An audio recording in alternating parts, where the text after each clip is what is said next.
Je me lève et je te bouscule. Tu ne te réveilles pas comme d'habitude. Je me souviens plus de la suite. Et vous voyez, c'est tout à fait ça. Mais c'est que le début. Et donc Claude François avait acheté spécialement cette première partie de la chanson pour faire My Way, que maintenant tout le monde connaît. Bon, là après ça change, hein, donc bon, on n'en parle plus. Ah, ouais, c'est intéressant. J'avais lu ça, mais il y a très très très longtemps. Je savais pas ce que c'était comme chanson qu'il avait acheté. Et puis ça m'est revenu quand j'ai commencé à écouter, quand j'ai reçu le chant, il y a longtemps aussi d'ailleurs. C'était au moins en 2015, même avant d'ailleurs, je crois, 2013. Quand j'ai reçu la chanson, ça me rappelle quelque chose. Et puis effectivement, après ça m'a rappelé qu'effectivement, Claude François avait racheté ses premières notes de la chanson et en avait fait donc My Way, enfin, comme d'habitude en français, puis c'est devenu My Way pour les États-Unis. Et Claude François a gagné beaucoup de sous avec, d'ailleurs. Quant au groupe Délivrance, je ne sais pas si il était payé autant que la chanson a rapporté en français. Mais bon, écoutez, c'est comme ça, c'est le commerce. Voilà, on va arrêter la chanson parce que je l'ai encore en fond, voilà. Et puis là, on a appris encore un truc. Bon, ça n'a rien à voir avec la Bible, c'est sûr, mais bon, quand même. En tout cas, c'est une chanson chrétienne. Ça, par contre, c'est important. C'est une chanson chrétienne qui a servi de base pour My Way. Ça, c'est important à savoir. Voilà, sur ça, on va retourner voir un petit peu la question de Peu-trop de l'Éternel. T'as une petite idée, Martinette ? Une vague. C'est pas facile, quand même. Hein. Non, c'est pas facile. Ouais, non. Alors, la Bible présente Éden comme le pays des merveilles, le pays des délices, le pays des dieux ou le pays des plaisirs. Voilà. Et puis, alors les tutos, qu'est-ce qu'ils ont répondu ? Alors, 50% ont répondu merveilles. Pour eux, c'est le pays des merveilles. Bon. 39% ont répondu le pays des délices. Bon. 0% des dieux. Oui, ça, bon, hein. Et 11% quand même ont répondu le pays des plaisirs. Bon, voilà. Une autre religion qui l'appelle comme ça. Non, je dis des bêtises, mais bon. Écoutez. Hein. Voilà, vous avez encore un petit peu de temps pour chercher. Hein. Voilà, cherchez pas spécialement dans la Bible, cherchez plutôt dans Wikipédia, ça sera plus facile. Moi, je dis ça, je dis rien. Hein, j'ai rien dit. Non, t'as rien dit. J'ai rien dit. J'ai rien dit. Attends. Non, faut pas tricher. Bon. Sur ce, on va écouter la deuxième partie du chapitre 13 de Matthieu. C'est tout de suite. Jésus leur raconta une autre parabole. Le royaume des cieux ressemble à une graine de moutarde qu'un homme a prise pour la semer dans son champ. C'est la plus petite de toutes les semences, mais quand elle a poussé, elle dépasse les autres plantes du potager et devient un arbuste, si bien que les oiseaux du ciel viennent nicher dans ses branches. Il leur raconta une autre parabole. Le royaume des cieux ressemble à du levain qu'une femme prend pour le mélanger à une 20aine de kilogrammes de farine. Et à la fin, toute la pâte lève. Jésus enseigna toutes ces choses aux foules en employant des paraboles, et il ne parlait pas sans paraboles. Ainsi se réalisait la parole du prophète. Je leur parlerai à l'aide de paraboles. Je leur annoncerai des secrets cachés depuis la création du monde. Alors Jésus laissa la foule et il rentra dans la maison. Ses disciples vinrent auprès de lui et lui demandèrent « Explique-nous la parabole de la mauvaise herbe dans le champ. » Il leur répondit « Celui qui sème la bonne semence, c'est le Fils de l'homme. Le champ, c'est le monde. La bonne semence, ce sont ceux qui font partie du royaume. La mauvaise herbe, ce sont ceux qui suivent le diable. L'ennemi a semé les mauvaises graines, c'est le diable. La moisson, c'est la fin du monde. Les moissonneurs, ce sont les anges. Comme on arrache la mauvaise herbe et qu'on la ramasse pour la jeter au feu, ainsi en sera-t-il à la fin du monde. Le Fils de l'homme enverra ses anges, et ils élimineront de son royaume tous ceux qui incitent les autres à pécher et ceux qui font le mal. Ils les précipiteront dans la fournaise ardente, où il y aura des pleurs et d'amers regrets. Alors les justes resplendiront comme le soleil dans le royaume de leur Père. Celui qui a des oreilles, qu'il entende. Le royaume des cieux ressemble à un trésor enfoui dans un champ. Un homme le découvre, il le cache de nouveau, s'en va, débordant de joie, vend tout ce qu'il possède et achète le champ. Voici à quoi ressemble encore le royaume des cieux. Un marchand cherche de belles perles. Quand il en a trouvé une de grande valeur, il s'en va vendre tout ce qu'il possède et achète cette perle précieuse. Voici encore à quoi ressemble le royaume des cieux. Des pêcheurs ont jeté en mer un filet qui ramasse toutes sortes de poissons. Une fois qu'il est rempli, les pêcheurs le tirent sur le rivage, puis ils s'assoient autour et trient leur prise. Ce qui est bon, ils le mettent dans des paniers, et ce qui ne vaut rien, ils le rejettent. C'est ainsi que les choses se passeront à la fin du monde. Les anges viendront et sépareront les méchants d'avec les justes, et ils les précipiteront dans la fournaise ardente, où il y aura des pleurs et d'amers regrets. Avez-vous compris tout cela ? Oui, répondirent-ils. Alors Jésus conclut, « Ainsi donc, tout spécialiste de la loi qui a été instruit des choses qui concernent le royaume des cieux est semblable à un père de famille qui tire de son trésor des choses nouvelles et des choses anciennes. » Quand Jésus finit de raconter ces paraboles, il partit de là. Il retourna dans la ville où il avait vécu, il enseignait ses concitoyens dans leur synagogue, son enseignement les remplissait d'étonnement, si bien qu'il disait « D'où tient-il cette sagesse et le pouvoir d'accomplir ces miracles? N'est-il pas le fils du charpentier? N'est-il pas le fils de Marie et le frère de Jacques, de Joseph, de Simon et de Jude? Ses sœurs ne vivent-elles pas toutes parmi nous? D'où a-t-il reçu tout cela ?» Et voilà pourquoi ils trouvaient en lui un obstacle à la foi. Alors Jésus leur dit, « C'est seulement dans sa patrie et dans sa propre famille que l'on refuse d'honorer un prophète. » Aussi ne fit-il là que peu de miracles à cause de leur incrédulité.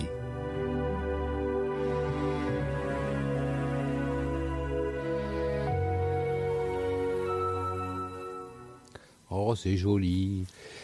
Voilà, on va commencer. Je rappelle, la première partie, elle est du verset 1 au verset 30, et la deuxième partie, donc du 31 au verset 58. 58 versets en tout. Allez, Martinette, on y va? On est parti. On est parti. À combien de kilos de farine la femme mélange le levain?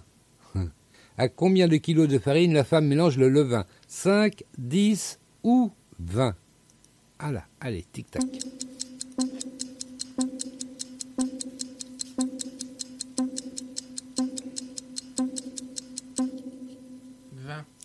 20, et puis bah ouais. Ah ouais, 20 kilos, tu te rends compte le pain que ça fait, Martinette? Ça fait, moi j'en ai fait du pain, mais quoi, c'était 500 grammes, 500 grammes de farine. Ah là, 20 kilos, même, oh ouais, dis donc. Hein? Même pas 500 grammes, toi. Oh, à peine 500 grammes, oui. Là, 20 kilos, il y a de quoi nourrir le village, hein. Il faisait peut-être pas du pain tous les jours non plus. Oh non plus. Non plus. Allez. Alors, on va lire ça, donc c'est au verset 33, donc on va lire 31 et 33. Jésus leur raconta une autre parabole.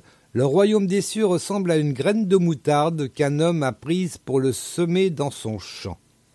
C'est la plus petite de toutes les semences, mais quand elle a poussé, elle dépasse les autres plantes du potager et devient un arbuste, si bien que les oiseaux du ciel viennent nicher dans ses branches. On n'en a pas de graines de moutarde, nous, faut qu'on en sème. Oh, bon. Oui. Il leur raconta une autre parabole. Le royaume des cieux ressemble à du levain qu'une femme prend pour le mélanger à une vingtaine de kilogrammes de farine, donc 20 kilos. Et à la fin, toute la pâte lève. Ça doit être impressionnant, hein, si c'est un seul morceau. Tout à fait. Je pense pas quand même, non, un petit morceau quand même. Et Jésus enseigna toutes ces choses aux foules en employant des paraboles, et il ne leur parlait pas sans paraboles. Alors, on va poser la question suivante. Ainsi se réalisait la parole du prophète à qui Jésus fait référence. Est-ce que c'est Ésaïe, Jérémie ou Moïse? C'est pas si facile que ça, hein. Ainsi se réalisait la parole du prophète, donc c'est ce qu'on vient de lire, à qui Jésus fait référence. Ésaïe, Jérémie ou Moïse? Allez, tic-tac.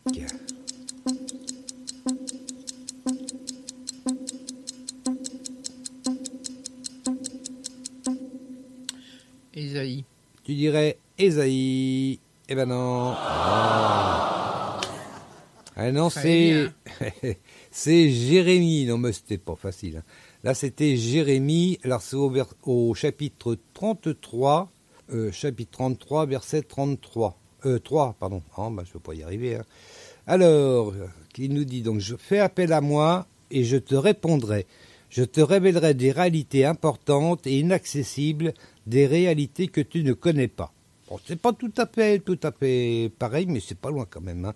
Fais appel à moi et je te répondrai. Je te révélerai des réalités importantes et inaccessibles, des réalités. Ah, je suis dans la seconde 21. Ah oui, c'est peut-être pour ça que ça correspondait pas bien à ce que je voulais dire. Alors là, c'est invoque-moi et je te répondrai. Ah oui, ça va mieux. Invoque-moi et je te répondrai. Je te révélerai de grandes choses et des choses secrètes que tu ne connais pas. Et comme quoi, quand même, l'importance hein, entre les traductions. Moi, que je suis habitué à la Summer, donc du coup, à la seconde, je suis un petit peu perdu. Bon, hein, c'est des choses qui arrivent. Alors donc, on relit à partir du 35. Ainsi se réalisaient les paroles du prophète. Je leur parlerai à l'aide des paraboles. Je leur annoncerai des secrets cachés depuis la création du monde. Oui, en fait, c'est la deuxième partie d'ailleurs. La question suivante. Ah oui, mais je l'ai perdu du coup. Voilà. Non, attends, pas encore. Je crois qu'il faut que je lise. J'ai pas lu. Hein. Non, je crois pas. Non, je crois pas. Donc, verset 35. Ainsi se réalisait la parole du prophète. Je leur parlerai à l'aide de paraboles. Donc, ça, on ne le retrouve pas hein, dans Jérémie. Mais par contre, on retrouve la deuxième partie. Je leur annoncerai des secrets cachés depuis la création du monde. Oui. Bah, c'est un peu plus abrégé quand même par rapport à Jérémie. Mais bon, hein, quand même. Voilà. Et puis, bah, on va aller à la question suivante, effectivement, maintenant. Donc, c'est la question 10. Qui éliminera ceux qui font le mal? Qui éliminera ceux qui font le mal? Les anges, Jésus ou le Père? Les anges, Jésus ou le Père?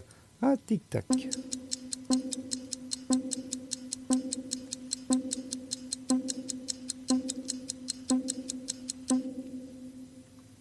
Les anges. Les anges, bah ouais. Les anges. Eh oui, tout le monde croit que c'est Jésus. Non, non, c'est les anges. Bah oui, c'est comme ça. Eh ben attendez, Jésus, il n'est pas tout seul hein, non plus. Hein. Attends, bon. Bah non, sinon, les anges, ils travaillent aussi. Hein. Ils sont pas là comme ça, juste à souffler dans la trompette. Hein. Bah non. Ils travaillent tous les jours d'ailleurs. Il n'y en a pas qu'un d'anges. Hein. Oh non, il n'y en a pas qu'un. Il y en a des... on peut même pas les compter. Il y en a des trillards, je ne sais plus comment on dit, mais des trillards de trillards. Il y en a plein. Oh, il y en a plein. Et oui, Dieu n'est pas tout seul non plus. Heureusement. Heureusement, oui, dis-nous. Voilà, alors on va dire ça, c'est 39-42. Alors j'en suis au 36. 36. Ah bah alors Jésus laissa la foule et rentra dans la maison. Ses disciples vinrent auprès de lui et lui demandèrent « Explique-nous la parabole de la mauvaise herbe dans le champ. » Il leur répondit « Celui qui sème la bonne semence, c'est le Fils de l'homme. Le champ, c'est le monde. La bonne semence, ce sont ceux qui font partie du royaume. La mauvaise herbe, ce sont ceux qui suivent le diable. » Oh, il y en a beaucoup en ce moment. Oh, je dis ça. L'ennemi qui a semé les mauvaises graines, c'est le diable. La moisson, c'est la fin du monde. Les moissonneurs, ce sont les anges.